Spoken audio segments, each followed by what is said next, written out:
श्री स्वामी समर्थ सर्वांना स्वागत आहे सावी की दुनिया या रेसिपी चॅनलमध्ये। तर मंडळी आज मी बनवणार आहे चिवडा।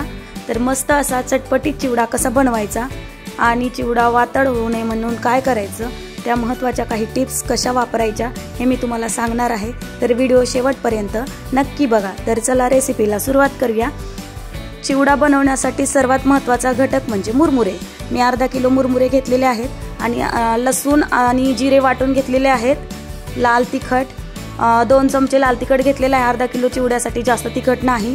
हळद घेतली 1 चमचा, 1 चमचा मोहरी आणि चवीपुरतं मीठ घालायचं आहे। जिरे मी आधीच वाटून घेतलेले आहेत लसूण सोबत आणि 1 मोठी वाटी शेंगदाणे आणि कढीपत्ता घेतलेला आहे। तर आता तेल घेतलेलं आहे, कढईमध्ये तेल घालायचं आणि शेंगदाणे जे आहेत ते शेंगदाणे आपल्याला व्यवस्थित खरपूस असे भाजून घ्यायचे आहेत, तेलामध्ये तळून घ्यायचे आहेत। जोपर्यंत शेंगदाणे फुटत नाहीत तोपर्यंत त्याला छान असं क्रिस्पी तळून घ्यायचं आहे। हे बघा अशा प्रकारे शेंगदाणे आपले छान असे तळून झालेले आहेत।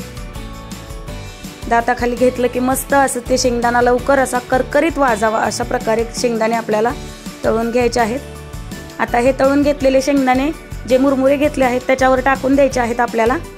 आणि मी 1 मोठा कांदा घेतला होता। कांदा माझ्याकडे वाळलेला कांदा नाही, वाळलेला कांदा पण वापरू शकता तुम्ही। तर मी ओला कांदा कट करून मोठा कांदा घेतलेला आहे आणि फुल गॅसवर त्याला क्रिस्पी होईपर्यंत भाजून घेतलेला आहे, कांद्याला तळून घेतलेला आहे। जोपर्यंत कांद्याचा कलर बदलत नाही तोपर्यंत कांद्याला तळून घ्यायचा आहे, म्हणजे ब्राऊन कलर होईपर्यंत। कांदा टाकल्याशिवाय आपल्या चिवड्याला किंवा मुरमुऱ्याला चव लागत नाही, त्याच्यामुळे कांदा घ्यायचाच आहे। वाळलेल्या कांद्याची तर अजून छान चव लागते, पण माझ्याकडे वाळलेला कांदा नव्हता त्याच्यामुळे मी ओलाच कांदा वापरलेला आहे।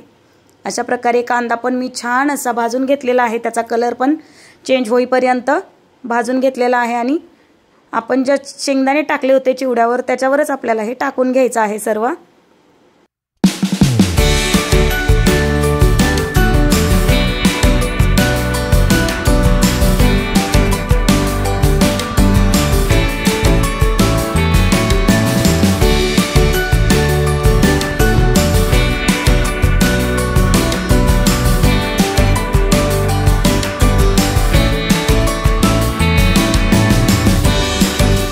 आता त्याच्यानंतर पुढची स्टेप कढीपत्ता पण घ्यायचा आहे भाजून छान असा।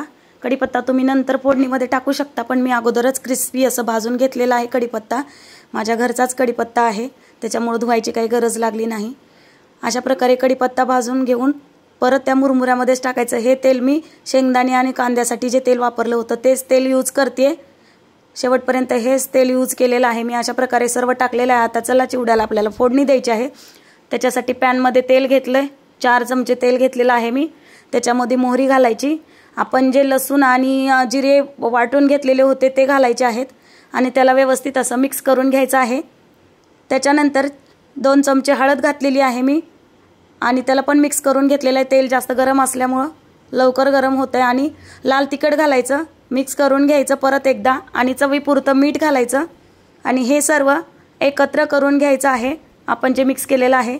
चिवडा वातड न होण्यासाठी काय करायचं, चिवडा बनवल्या थोड्या वेळाने लगेच आपले कॅरी बॅग किंवा पिशवीमध्ये भरून ठेवायचा, म्हणजे आपला चिवडा वातड होणार नाही। अशा प्रकारे हे सर्व मसाले आपण जे तेलामध्ये परतून घेतलेले आहेत ते ह्या मुरमुऱ्यामध्ये घालायचं आहे। आता माझ्याकडे मोठे भांडे नव्हते त्याच्यामुळे मी 2 भांड्यांमध्ये मुरमुरे घेतलेले आहेत आणि हे सर्व मसाला त्याच्यामध्ये टाकलेला आहे आणि आता चमच्याच्या सहाय्याने मी त्याला मिक्स करून घेतलेला आहे। मोठ्या भांड्यामध्येच घ्या सहसा, पण माझ्याकडे मोठं भांडं नव्हतं त्याच्यामुळे मी माझे 2 भांडे यूज केलेले आहेत। सर्व मसाला एकजीव होईपर्यंत त्याला मस्त असं मिक्स करून घ्यायचं आहे, म्हणजे शेंगदाणे आपले सगळं मीठ आणि सर्व तिखट वगैरे घातलेलं सर्व मुरमुऱ्यांना मिक्स व्हावं आणि चव वाढावी याच्यासाठी सर्व छान असं मिक्स करून घ्यायचं आहे। अगोदर थोडा वेळ चमच्याने मिक्स करून घ्यायचं आणि त्याच्यानंतर हाताच्या सहाय्याने त्याला व्यवस्थित चोळून घ्यायचं, म्हणजे मुरमुऱ्याला सर्व मसाला लागला जातो। हा चिवडा आपण 8 दिवस 9 दिवस ठेवू शकतो स्टोअर करून। जास्त दिवस ठेवलं तर त्याची चव लागणार नाही, त्याच्यामुळे 8 दिवसासाठी आपण ठेवू शकतो। आणि सहसा कॅरी बॅगमध्ये चिवडा ठेवायचा, म्हणजे जशाच तसा राहतो। नाहीतर डब्यामध्ये वगैरे चिवडा घालून ठेवला की तो लगेच नम होऊन जातो। आता माझा लाल तिखटचा कलर थोडा लाल होता त्याच्यामुळे तुम्हाला चिवडा लाल कलरचा दिसतोय, पण जास्त तिखट नाही, पण खूप छान झाला होता। अशा प्रकारे मी सर्व मसाले एकत्र करून सर्व चिवडा मिक्स करून हाताच्या सहाय्याने त्याला छान असं चोळून घेतलेलं आहे, म्हणजे आपले सर्व मसाले त्याला लागलेले आहेत। अशा प्रकारे आपला चिवडा रेडी झालेला आहे।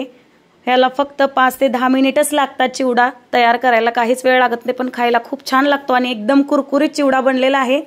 तुम्ही पण नक्की ट्राय करा। व्हिडिओ आवडला असेल तर लाईक शेअर सबस्क्राईब करायला विसरू नका। श्री स्वामी समर्थ। बाय।